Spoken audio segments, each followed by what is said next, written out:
الحمد لله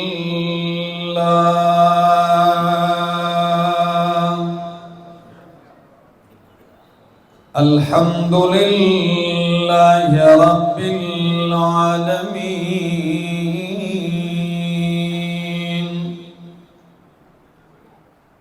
والعاقبة للمتقين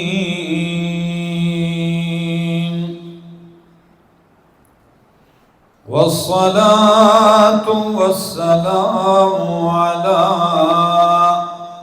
أشرف الأنبياء وإمام المرسلين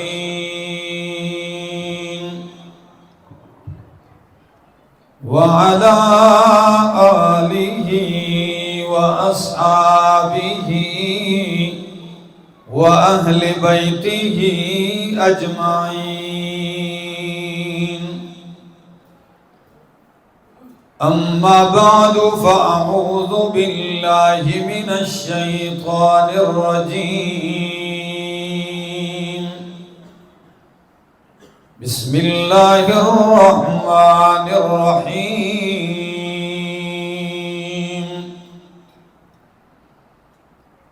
بل هو آيات بينات في صدور الذين أوتوا العلم وما يجحد بآياتنا إلا الظالمون وقالوا لولا أنزل عليه آيات من ربه قل إنما الآيات عند الله وإنما أنا نذير مبين أولم يكفهم أنا أنزلنا عليك الكتاب يتلى عليهم إن في ذلك لرحمة وذكرى لقوم يؤمنون وقال تعالى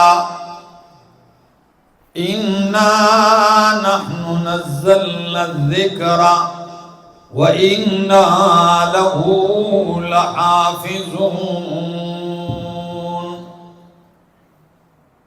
وقال النبي صلى الله تعالى عليه وسلم القرآن حجة لك أو عليك وقال النبي صلى الله تعالى عليه وسلم إن الله يرفع بهذا الكتاب أقواما ويضع به آخرين سبحان ربك رب العزة عما يصفون وسلام على المرسلين والحمد لله رب العالمين. انتہائی قابل عزت، قابل احترام، ذی قدر و ذی وقار علماء کرام، طلباء اعظام اور ضلع اٹک کے اس علاقے حسن ابدال، برہان اور گرد و نواح سے آئے ہوئے میرے معزز مکرم دوستو، السلام علیکم.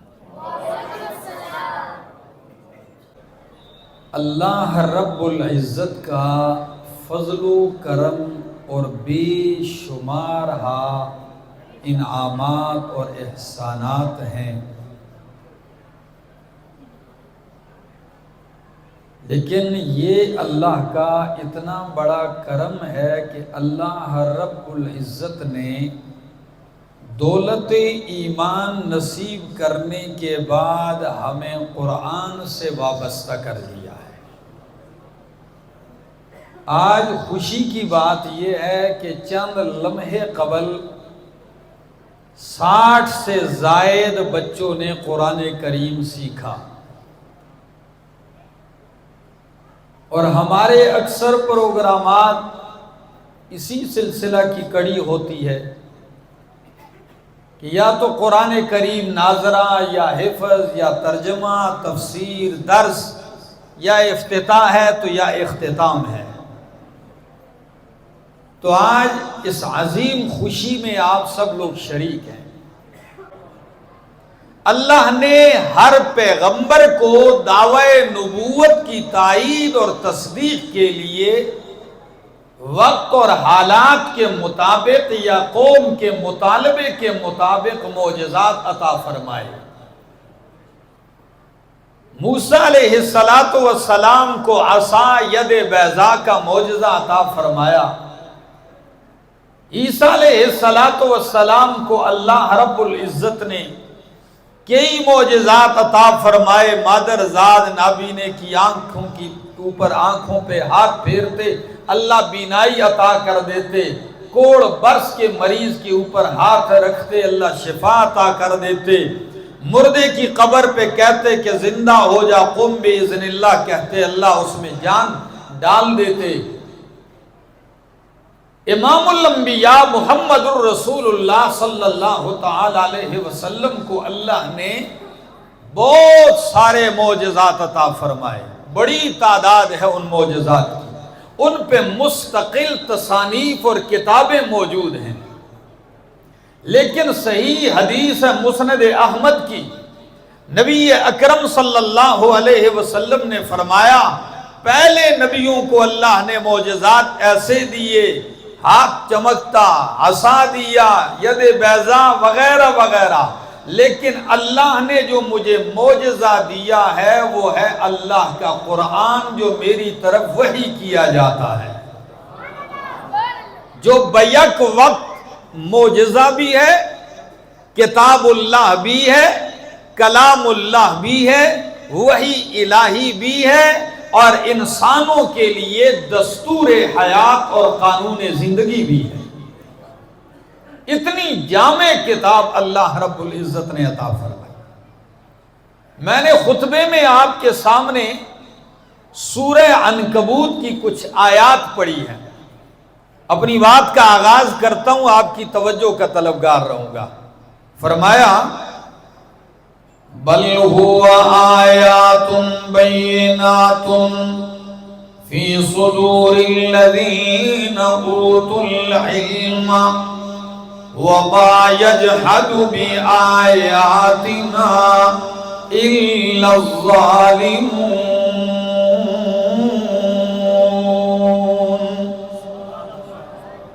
یہ قرآن روشن آیات ہیں، واضح آیات ہیں، بینات ہیں، فی صدور الذین اوتوا العلم، ان لوگوں کے سینوں میں جن کو اللہ نے علم دیا ہے، یعنی اہل علم وہ ہیں جن کے سینوں میں اللہ کی آیات بینات ہیں۔ فرمایا نہیں انکار کرتے ہماری آیتوں کا الا الظالمون، مگر وہی لوگ جو ظالم ہیں، یعنی انصاف کے قاتل ہیں، انصاف کے دشمن ہیں۔ کوئی بھی انصاف پسند آدمی، کوئی بھی منصف مزاج آدمی میری آیات کو سنے گا، غور کرے گا، وہ اس نتیجے پہ پہنچ جائے گا کہ واقعی یہ آیات مخلوق کا کلام نہیں، یہ اللہ کا کلام ہے۔ جو ظلم نہیں کرے گا، انصاف کرے گا، وہ سمجھ جائے گا۔ ہاں ظالم ہی انکار کریں گے۔ ذرا آگے سنیے آیت نمبر 50، فرمایا وَقَالُوا لَوْلَا انزل علیہ آیات من ربہ، مشرکین آتے ہیں مطالبہ کرتے ہیں کہ اس پیغمبر پر رب کی طرف سے نشانیاں، رب کی طرف سے معجزات کیوں نہیں نازل کیے جاتے؟ کون سے آیتیں تو اترتی ہیں، معجزات تو بہت سارے ہیں، پھر کیا مطلب؟ یعنی جو معجزات وہ مانگتے تھے، ان کے منہ بولے مانگے، منہ سے مطالبہ کیے ہوئے معجزات، ان کے من پسند معجزات وہ کیوں نہیں اتارے جاتے ان کے اوپر؟ لولا انزل علیہ آیات من ربہ، پہلا جواب دیا، فرمایا قل انما الآیات عند اللہ، پہلا جواب میرا پیغمبر کہہ دیجئے معجزات اتارنا، نشانیاں اتارنا یہ اللہ کے اختیار میں ہے، کیونکہ یہ اللہ کی طرف سے آتے ہیں اور کسی بندے کے اختیار میں نہیں ہوتے۔ ہم یہی عقیدہ رکھتے ہیں معجزہ ظاہر نبی کے ہاتھ پر ہوتا ہے، لیکن اس میں تصرف اور اختیار کس کا ہوتا ہے؟ اللہ کا ہوتا ہے۔ کرامت ولی کے ہاتھ پہ ظاہر ہو جاتی ہے، لیکن اس میں اختیار کس کا ہوتا ہے؟ اللہ کا ہوتا ہے۔ اللہ اکبر۔ فرمایا انما الآیات عند اللہ وانما انا نذیر مبین، اور بے شک یقیناً میں تو ڈرانے والا ہوں، مبین، کھول کر تمہیں ڈرا رہا ہوں، ہر بات کی وضاحت کر رہا ہوں، ہر مسئلے کی۔ اس کو ٹھیک کریں بھائی۔ فرمایا انما انا نذیر مبین۔ دوسرا جواب، معجزات مانگتے ہیں، میں جس مقصد کے لیے اتنی آیتیں پڑھی اس کو سنیے۔ فرمایا اولم یکفہم انا انزلنا علیک الکتاب یتلی علیہم،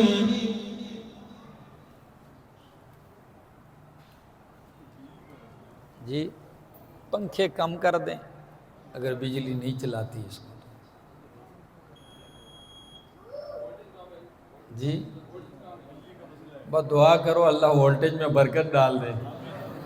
کیا کر سکتے ہیں جی؟ اللہ اکبر۔ میں تو اکثر یہی کرتا ہوں، جہاں جاتا ہوں تو پہلے یہی کہتا ہوں اللہ اس کو شفائے کاملہ عطا فرما، یہ ٹھیک ہو تو ہم کچھ کہہ سکیں گے۔ تو فرمایا میرا پیغمبر کہہ دیجئے اولم یکفہم انا انزلنا علیک الکتاب یتلی علیہم، مکے کا مشرک کھڑا ہے میرے پیغمبر کے مقابلے میں اور کہتا ہے معجزات دکھا، نشانیاں دکھا، تو اللہ جواباً کہتے ہیں اگر تمہیں معجزہ چاہیے تو جو کتاب میں نے اپنے پیغمبر پہ نازل کی ہے کیا یہ معجزہ کافی نہیں ہے ان کے لیے؟ اولم یکفہم، کیا یہ کافی نہیں ہے ان کے لیے؟ انا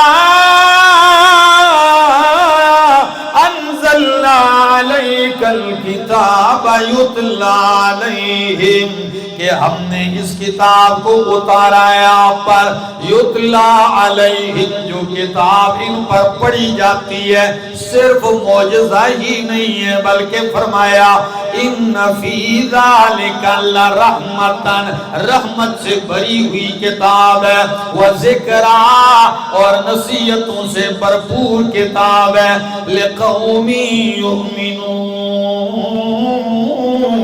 ایسی قوم کے لیے جو ایمان رکھتے ہیں، جو تصدیق کرتے ہیں، جو یقین رکھتے ہیں، یقین والوں کے لیے اس میں نصیحت بھی ہے، رحمت بھی ہے۔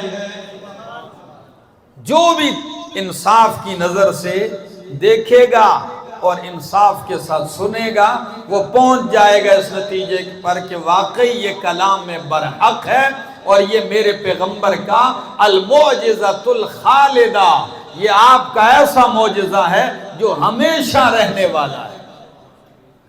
اور یہ اس دور میں کہا گیا جس دور میں عربیت کا چرچا تھا، جس دور میں صہبان بن وائل جیسے شاعر موجود ہیں، جس دور میں لبید جیسے شاعر موجود ہیں، ایسے شعراء موجود ہیں۔ حافظ ابن کثیر فرماتے ہیں صہبان وہ شاعر ہے جس نے بالغ ہونے کے بعد موت تک ایک جملہ دوبارہ مکرر نہیں کہا، ایک جملہ زندگی بھر دوبارہ اس کو مکرر نہیں کہا، نئے نئے جملے۔ لبید وہ شاعر ہے کہ عرب نے اس کے بارے میں مکے والوں نے مشہور کر دیا کہ جب لبید بولے تو اکتبوہا، اس کا قصیدہ، اس کا کلام، اس کے اشعار لکھ لیا کرو، وَلَوْ بِالْخَنَاجِرِ اکتبوہا عَلَى الْحَنَاجِرِ وَلَوْ بِالْخَنَاجِرِ۔ اس جملے کے اندر کتنا کمال ہے۔ لبید بولے آپ کے پاس قلم نہ ہو تو خنجر سے لکھ لو، اور اگر کاغذ نہ ہو تو گردن پہ لکھ لو۔ اب گردن پہ آپ خنجر سے لکھیں گے تو کیسے لکھا جائے گا؟ کچھ تو کٹے گا، یعنی آپ کی گردن کٹ جائے کوئی مسئلہ نہیں، اس کا کلام ضائع نہ جائے۔ یہ شعراء موجود ہیں، لیکن جب قرآن اترتا ہے تو قرآن کیا کہتا ہے؟ قُلْ لَئِنِ اجْتَمَعَتِ الْإِنسُ وَالْجِنُّ عَلَىٰ أَن يَأْتُوا بِمِثْلِ هَٰذَا الْقُرْآنِ لَا يَأْتُونَ بِمِثْلِهِ وَلَوْ كَانَ بَعْضُهُمْ لِبَعْضٍ ظَهِيرًا۔ میرا پاک پیغمبر کہہ دیجئے اگر سارے انسان جمع ہو جائیں، سارے جنات جمع ہو جائیں، کس بات پر؟ ان یأتوا بمثل هذا القرآن، اس قرآن جیسا قرآن لانے پہ اکٹھے ہو جائیں تو لا یأتون بمثلہ، سب کچھ کر سکتے ہیں، ہوائی جہاز ہوا میں اڑائیں گے، ایٹم بنا لیں گے، انسان اتنا ترقی کرے گا، کمپیوٹر بنا لے گا، ہاں سب کچھ کرے گا، نہیں کر سکے گا تو میرے قرآن جیسا قرآن کبھی نہیں بنا سکے گا۔ کیوں؟ وجہ یہ مخلوق جو چیز بناتی ہے اس کی مثل بنانا آسان ہے، اس سے بہتر بھی بنائی جا سکتی ہے، لیکن یہ اللہ کا کلام ہے اور براہ راست اللہ نے اتارا ہے، جبریل کے واسطے سے اتارا ہے، یہ اللہ کا کلام ہے تو اس کی مثل کوئی بنا سکتا؟ اللہ اکبر۔ آپ کہیں گے 114 سورتوں میں تو وقت درکار ہے، فرمایا فَأْتُوا بِعَشْرِ سُوَرٍ مِثْلِهِ مفتریات، 10 صورتیں منتخب کر لو اور بنا کے لے آؤ، لیکن نہیں لا سکے، فرمایا اگر یہ بھی نہیں کر سکتے فَأْتُوا بِسُورَةٍ مِّن مِّثْلِهِ، قرآن جیسی کوئی ایک صورت بنا کے لے آؤ۔ بصورت تنوین تفسیر کی ہے، بڑی صورت نہیں، بقرہ آل عمران نساء مائدہ نہیں، بلکہ بصورت قصیرت، چھوٹی مختصر صورت ہی کوئی بنا کے لے آؤ۔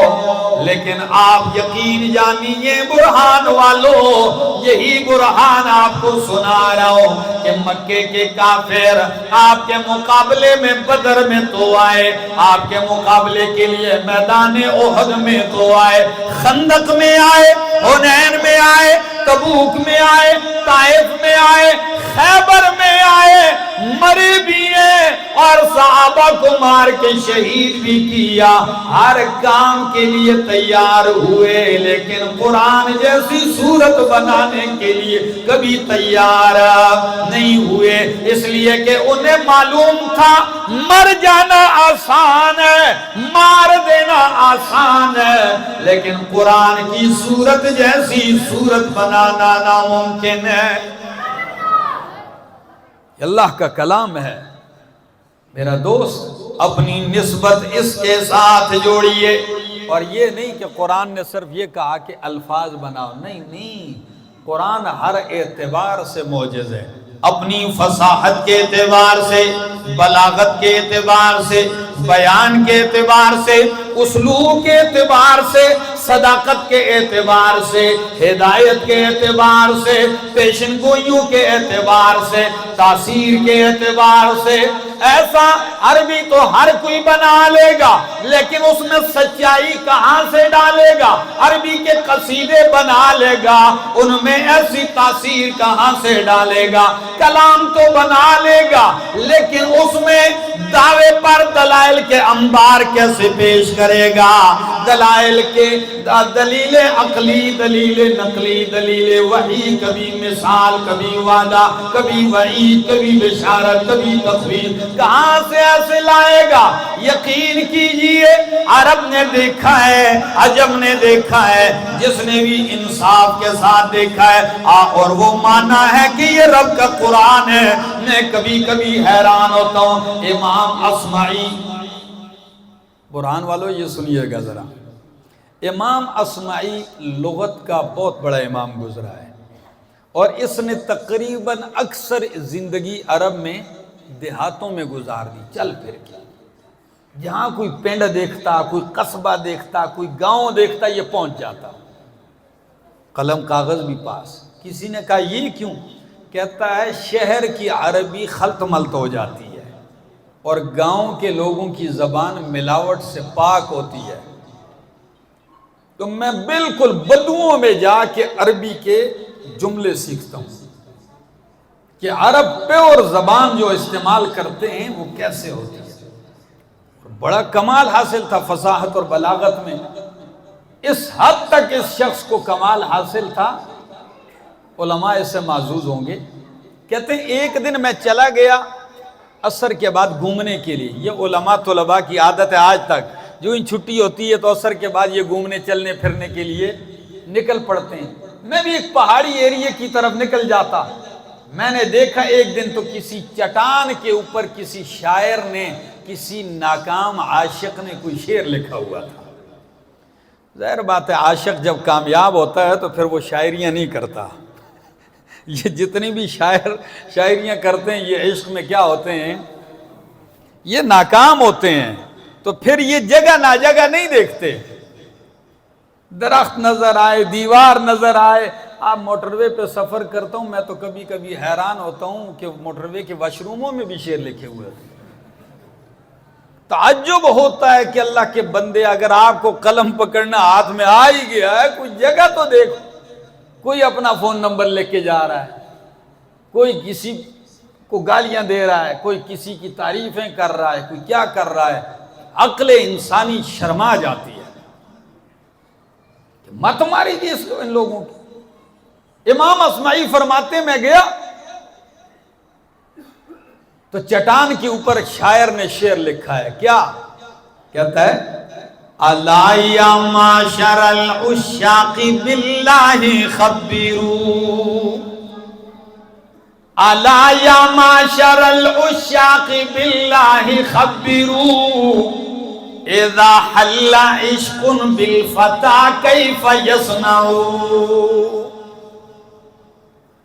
او عاشقوں کی جماعت، کن کو خطاب کر رہا ہے؟ ہاں، کہتے ہیں میری بیماری میں جو مبتلا ہو سارے سن لو۔ او عاشقوں کی جماعت، تمہیں اللہ کا واسطہ ہے مجھے یہ بتلاؤ، جب ایک نوجوان میں عشق دنس جائے تو پھر وہ کیا کرے؟ کیف یصنع، کیا کرے؟ میں نے وہیں سے کوئی کوئلہ شعلہ اٹھایا لکھنے کے لیے، میں نے اسی وزن کے اوپر نیچے جواب لکھ دیا. میں نے کہا یداری ہواہ ثم یکتم امرہ ویخشع فی کل الامور ویخضع. کمال کا شعر ہے دوستو. کہتے ہیں میں نے کہا یداری ہواہ، اپنی محبت میں نرمی کرے اور اپنے راز کو چھپائے، محبت کو دیواروں پہ چٹانوں پہ نہ لکھے، ہر معاملے میں ڈرے اور عاجزی اختیار کرے. میں لکھ کے آ گیا. میں نے کہا پڑھے گا تو یاد رکھے گا. کہتے ہیں جب اگلے دن پھر عصر کے بعد گیا تو دیکھتا ہوں اس شاعر نے نیچے پھر جواب لکھا ہوا ہے اسی وزن میں، اور کہتا ہے کیف یداری والہوا قاتل الفتى، کیف یداری والہوا قاتل الفتى وفی کل یوم روحہ تتقطع. اور نصیحت کرنے والے کیسے چھپائے، کیسے نرمی کرے، حالانکہ محبت عشق جو ہے یہ جوان کے لیے زہر قاتل ہے. اس کی روح روزانہ ٹکڑے ٹکڑے ہوتی ہے اور تو کہتا ہے کہ چھپائے پھرے. لوگ کہتے ہیں عشق اور مشق چھپائے نہیں چھپتے. کیسے چھپائے؟ میں نے کہا اچھا. میں نے نیچے پھر لکھ دیا. میں نے کہا اذا لم یجد صبرا بکتمان سرہ، اذا لم یجد صبرا بکتمان سرہ فلیس لہ شیء سوی الموت انفع. جو بندہ راز نہ چھپا سکے اس کے لیے موت سے بہتر کوئی چیز نہیں ہے. برہان والو، راز سینے میں رکھنا اور چھپا کے رکھنا بہت بڑے جگرے کی بات ہے. ہمارا ایک دوست تھا، وہ کہتا تھا مجھے عشاء کے وقت کوئی راز کی بات نہ بتایا کرو. ہم نے کہا اس میں کیا حکمت ہے؟ کہتے ہیں صبح تک میرے پیٹ میں درد ہوتا ہے. کوئی بندہ ملے میں اس کو سناؤں تو رات بڑی لمبی ہوتی ہے، تو صبح تک میں اس کو سینے میں کیسے چھپائے رکھوں؟ بعض لوگوں کی یہ عادت، اور بعض لوگوں کا سینہ وہ رازوں کا قبرستان ہوتا ہے. وہ بڑے بڑے راز اندر چھپائے رکھتے ہیں. تو امام اصمعی فرماتے ہیں میں نے کہا اذا لم یجد صبرا بکتمان سرہ فلیس لہ شیء سوی الموت انفع. اس کے لیے موت سے بہتر کوئی نہیں. تیسرے دن جب عصر کے بعد گیا ہوں تو چٹان کے پاس ایک جوان مرا ہوا پایا، اور اس نے اوپر لکھا مر سکتا ہوں لیکن چھپا. اب آپ کہیں گے یہ کیا چیز تھی کہ بندہ مار دیا؟ یہ کلام ہی تو تھا میرا دوست. یہ کیا تھا؟ یہ کلام کا پاور تھا. جب ایسے شعراء ہیں، یہی امام اصمعی کہتے ہیں ایک دن ایک پنڈ کے اندر بیٹھے ہوئے ہیں، دیہات کے اندر، دیہاتی بھی ہیں، علماء بھی بیٹھے ہیں. کہتے ہیں میں نے بیٹھے بیٹھے وہاں قرآن کریم کی آیتوں پہ بات شروع کر دی، اور کرتے کرتے قرآن کریم کی یہ آیت میں نے پڑھی والسارق والسارقۃ فاقطعوا ایدیہما جزاء بما کسبا نکالا من اللہ. برہان والو، اللہ کے لیے توجہ کرو. قرآن کا معجزہ ہونا دیکھیے، ذرا اسلوب دیکھیے. ایسا ہی کلام نہیں ہے، یہ بہت مربوط. اللہ کی قسم، بسم اللہ کی بات سے والناس کی سین تک یہ قرآن ایسا مربوط ہے جیسے تسبیح کے دانے پروئے ہوئے ہوں. کوئی بات بھی اس کی بے ربط نہیں ہے.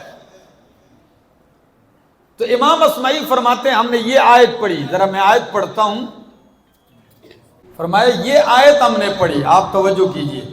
والسارق والسارقۃ، چوری کرنے والا مرد، چوری کرنے والی عورت، فاقطعوا ایدیہما، ان کا ہاتھ کاٹ دو. کیا کر دو؟ ان کے ہاتھ کاٹ دو.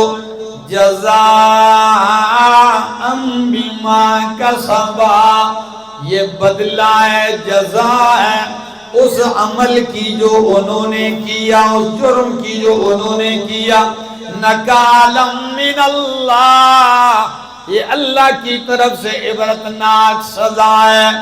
واللہ غفور الرحیم، امام اصمعی بھول کے کیا پڑھ دیا؟ واللہ غفور الرحیم، حالانکہ آیت ہے واللہ عزیز حکیم۔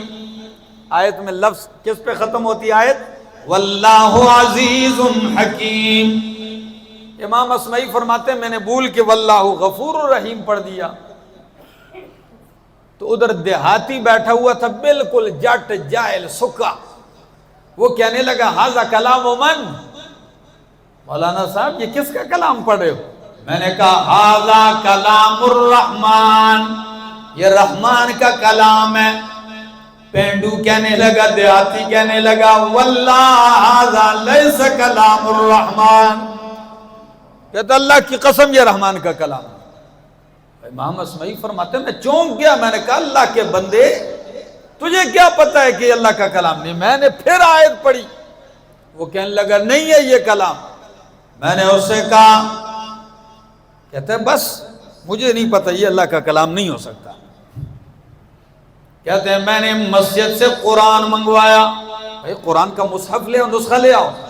جب کھولی سورت مائدہ آیت نمبر 38 کھولی تو واقعی کہ والسارق والسارقۃ فاقطعوا ایدیہما، چوری کرنے والا مرد، چوری کرنے والی عورت، ان کے ہاتھ کاٹ دو، یہ سزا ہے ان کے عمل کی، عبرتناک سزا ہے اللہ کی طرف سے۔ واللہ عزیز حکیم تھا، تو میں نے جب عزیز حکیم پڑھا تو پینڈو کہنے لگا دیہاتی ھذا کلام الرحمن،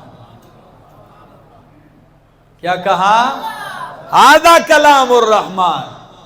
تو میں نے اس سے پوچھا هل قرأت القرآن هل حفظت القرآن، کیا تو نے قرآن پڑھا ہے، یاد کیا ہے؟ وہ کہنے لگا کوئی نہیں، میں نے قرآن پڑھا ہی نہیں کبھی۔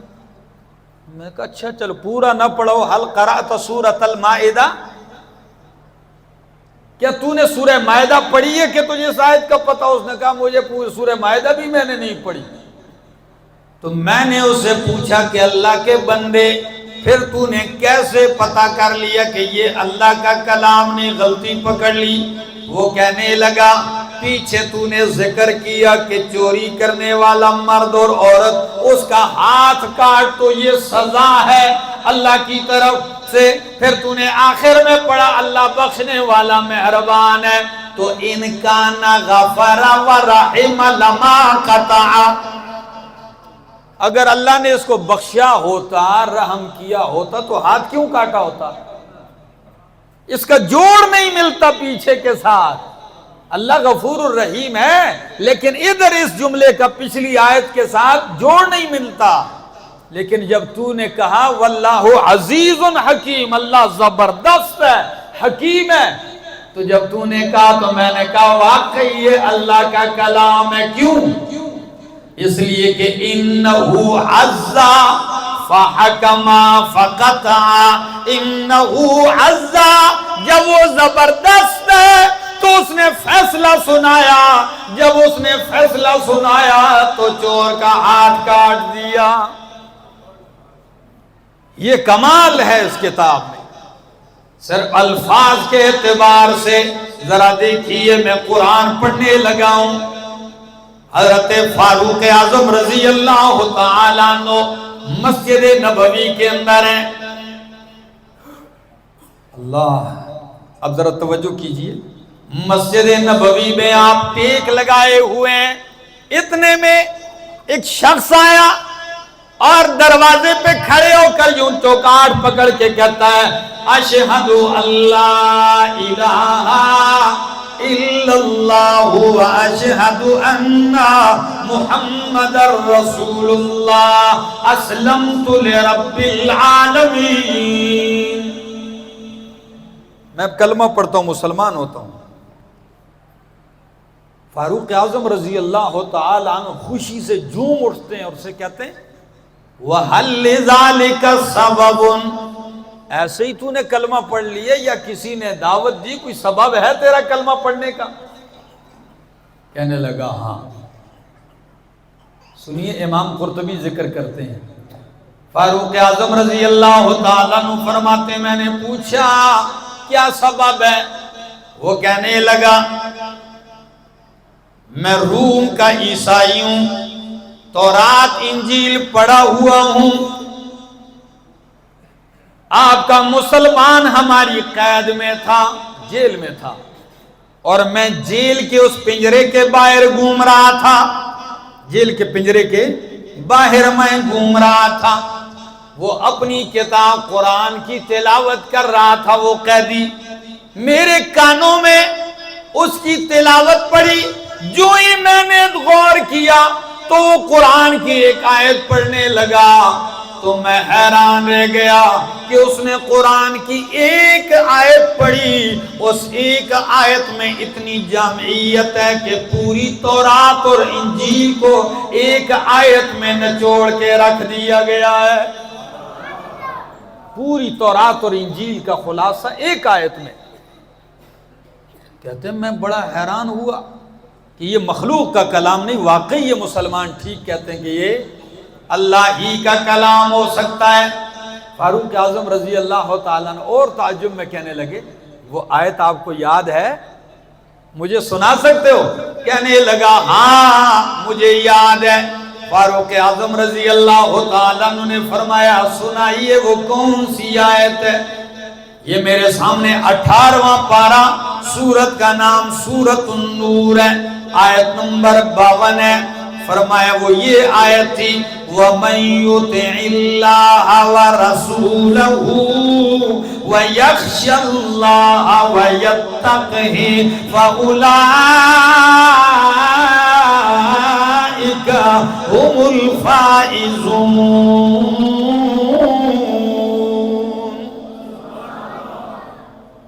اب ذرا اس میں دیکھنا کیسے تورات انجیل اور دین کا نچوڑ ہے۔ فرمایا وَمَن يُطِعِ اللَّهَ وَرَسُولَهُ۔ امام قرطبی یہ آیت بھی لکھتے ہیں، یہ واقعہ بھی لکھتے ہیں، اور مزے کی بات ہے اس آیت کا معنی بھی کرتے ہیں، بس صرف میں امام قرطبی کا ہی وہ معنی کر دیتا ہوں، آپ کو نچوڑ سمجھ میں آ جائے گا۔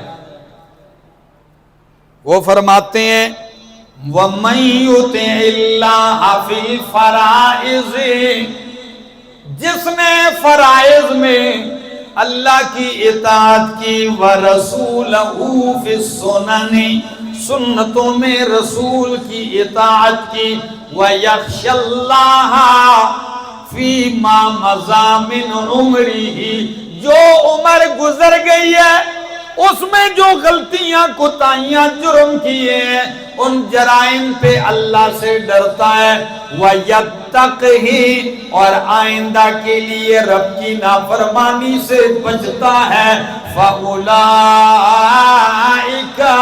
هُمُ الْفَائِزُونَ، یہی لوگ کامیاب و کامران ہیں۔ اللہ کی فرائض میں اطاعت، سنتوں میں مصطفیٰ کی اطاعت، گزرے ہوئے گناہوں پر بھی ڈرتا ہے، روتا ہے، آئندہ گناہوں سے بچتا ہے، ساری کتابوں کا نچوڑ یہی تو ہے، اور کیا چاہیے؟ یہ معجزہ ہے قرآن، جس نے غور کیا، جس نے تدبر کیا ہے، یقین کیجئے وہ سمجھا ہے۔ ہاں ضدی کی بات الگ ہے، کبھی کبھی سوچتا ہوں نبی کریم صلی اللہ تعالی علیہ وسلم جب مشرکین مکہ سے میدان کارزار میں آپ نے جنگ جیتی، 70 کافر مارے گئے، 70 گرفتار ہوئے، تو جو گرفتار ہوئے فیصلہ یہ ہوا، شورا میں طے کیا گیا کہ ان کو فدیہ لے کے کیا کیا جائے، قیدیوں کو چھوڑ دیا جائے۔ اختصار کرتا ہوں، اب کیسے چھوڑا جائے؟ ہر قیدی کے رشتہ دار آ رہے ہیں، مذاکرات ہوتے ہیں، قیدی چھوڑے جاتے ہیں۔ مکہ سے جبیر بن مطعم آ گیا اور جبیر بن مطعم خود کہتا ہے میں سفر کرتے کرتے شام کے وقت میں مدینہ پہنچا. کس وقت؟ اور جب پوچھتے پوچھتے پہنچا تو کسی نے کہا نبی علیہ السلام مسجد میں. جو ہی میں مسجد میں آیا، مسجد میں داخل ہوا تو نماز کھڑی ہو گئی مغرب کی. میں داخل ہوا ہی تو بس وہاں مسجد میں مغرب کی جماعت کھڑی ہو گئی. امام الانبیاء صلی اللہ علیہ وسلم مصلی پر ہیں، صحابہ کرام مقتدی ہیں. حضرت جبیر بن مطعم کہتے ہیں میں انتظار میں تھا کہ نماز ختم ہو تو کوئی بات کروں. جو ہی نماز کھڑی ہو گئی اس وقت نماز مغرب کے دوران نبی علیہ السلام نے جو سورت پڑھی وہ یہ سورت پڑھی. جبیر کہتا ہے نبی علیہ السلام کی زبان پہ یہ سورت تھی وَالطُّورِ وَكِتَابٍ مَّسْطُورٍ فِي رَقٍّ مَّنشُورٍ وَالْبَيْتِ الْمَعْمُورِ وَالسَّقْفِ الْمَرْفُوعِ وَالْبَحْرِ الْمَسْجُورِ إِنَّ عَذَابَ رَبِّكَ لَوَاقِعٌ مَا لَهُ مِن دَافِعٍ يَوْمَ تَمُورُ السَّمَاءُ مَوْرًا وَتَسِيرُ الْجِبَالُ سَيْرًا. کہتے ہیں پڑھتے جا رہے ہیں یہاں تک کہ نبی علیہ السلام اس آیت پہ پہنچتے ہیں. ابتدا سے سن رہا ہوں جب نبی علیہ السلام اس آیت پہ پہنچے ام خلقوا من غیر شیء ام هم الخالقون. کیا یہ لوگ ویسے ہی پیدا کیے گئے یا یہ خود پیدا کرنے والے ہیں؟ کہتے ہیں جب یہ آیت پڑھی تو قریب تھا کہ میرا سینہ پھٹ جائے. قریب تھا کہ میرا سینہ پھٹ جائے. یہ آیتیں اترتی تھی ایسے میرے سینے میں. کہتے ہیں ادھر سلام پھیرا اللہ کے محبوب صلی اللہ علیہ وسلم نے. جو ہی سلام پھیرا میں اٹھا اور آگے بڑھا. فرمایا میں تو آیا مذاکرات کے لیے لیکن قیدیوں کی باتیں بعد میں ہوں گی. پہلے ہاتھ آگے کیجئے مجھے کلمہ پڑھائیے. فرمایا ہاتھ آگے کیا اور میں نے زبان سے کہا اشہد اللہ الہ الا اللہ و اشہد ان محمد رسول اللہ. پھر میں کیوں نہ کہوں کتاب خدا میں یہ تاثیر دیکھی. کتاب خدا میں یہ تاثیر دیکھی. بدلتی ہزاروں کی تقدیر دیکھی. زندگیاں بدلنے والی کتاب ہے. لوگوں اگر آپ راحت چاہتے ہیں خوشحالی چاہتے ہیں تو قرآن تسلیاں دیتا ہے. کیا دیتا ہے؟ تسلیاں دیتا ہے. اللہ گواہ ہے موقع بر موقع تسلیاں دیتا ہے اور غم دور کرتا ہے. نبی علیہ الصلوۃ والسلام کی یہ دعا آپ نے نہیں سنی اللہم اجعل القرآن ربیع قلوبنا. اللہ قرآن کو ہمارے دلوں کی بہار بنا دے. کیا مطلب؟ جب دل میں خزاں چھا جائے اور دل کا گلشن برباد ہو جائے تو اگر دل کی دنیا میں بہار اور چین چاہتے ہو تو رب کا قرآن پڑھو. سمجھ کے پڑھو. ایک ایک آیت سمجھو. زندگی میں انقلاب آئے گا. کاش میرے پاس وقت ہوتا تو میں آپ کو قرآن کی کئی آیتوں کی سیر کرواتا لیکن کچھ تو بجلی نے بھی ہمارا جو ہے وہ سہارا جو ترتیب تھی وہ الٹتی ہے. بہرحال دعا گو ہوں اللہ ہم سب کو عمل کی توفیق عطا فرمائے. اللہ ہمیں قرآن سے نسبت نصیب فرمائے. اس کی خدمت کی توفیق عطا فرمائے اور موت تک سنانے کی سننے کی اس کے مطابق عقیدہ رکھنے کی توفیق عطا فرمائے. آخر دعوانا ان الحمدللہ رب العالمین.